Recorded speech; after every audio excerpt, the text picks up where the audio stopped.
আল্লাহ রাব্বুল আলামিন বললেন, আমি আমার দ্বীনকে ইসলামকে কোরআনকে পরিপূর্ণ করব। যদিও এটা কাফেররা অপছন্দ করে, যদিও ভালো না মনে করে, কিন্তু আমি এটা পরিপূর্ণ করবে ওয়াদা কার? আরো জোরে কনকার? ভাইয়ের আমার, আল্লাহর নবী রাহমাতুল লিল আলামিন নবী আমার মক্কা থেকে মদিনায় গেলেন হিজরত করে। যাওয়ার পরে হিজরত করে যখন চলে গেল নবী আমার, যাওয়ার পরে মদিনার সবচেয়ে বড় একজন কাফের ছিল, তার নাম ছিল কাব ইবনে আশরাফ। কাব ইবনে আশরাফ সে মদিনার সবচেয়ে বড় লিডার হবে, ক্ষমতাবান হবে। কিন্তু আল্লাহর নবী যাওয়ার পরে, মদিনায় হিজরত করে যাওয়ার পরে মদিনার সমস্ত মানুষগুলো আল্লাহর নবীকে মদিনার রাষ্ট্রপতির চেয়ারে বসাই দিল। কাব ইবনে আশরাফের গায়ের জ্বালা ধরে গেল, গায়ে আগুন লেগে গেল। জোরে কোন ঠিক কিনা?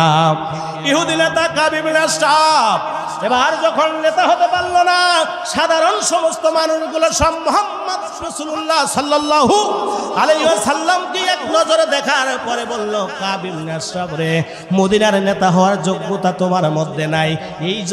যেই লোকটি দেখতে পারছো মক্কা থেকে মদিনায় এসেছে আমাদের কাছে, এই লোকের চাইতে মদিনার সবচাইতে ভালো যোগ্য মানুষ এই রাষ্ট্রপতি হওয়ার মতো আর অদ্বিতীয় কেউ নাই। জোরে কোন আল্লাহু আকবার।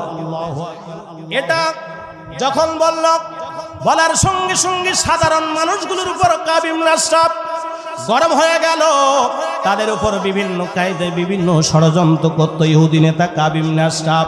এবার বলুন বন্ধুরা আমার, ইহুদিরা একবার সব নিশ্চিহ্ন হয়ে যায় নাই। পৃথিবীর মধ্যে 750 কোটি মানুষ রয়েছে, তার মধ্যে 200 কোটি হলো মুসলমান। এর মধ্যে সামান্য কিছু হলো 50 থেকে 60 লাখ হবে ইহুদি আছে। এই ইসরায়েলের ইহুদিদের জ্বালা যন্ত্রণায় সারা পৃথিবীর মুসলমান শুধু নয়, 750 কোটি মানুষ তারা এদের জ্বালা যন্ত্রণায় কেউ শান্তিতে নাই। জোরে কোন ঠিক কিনা?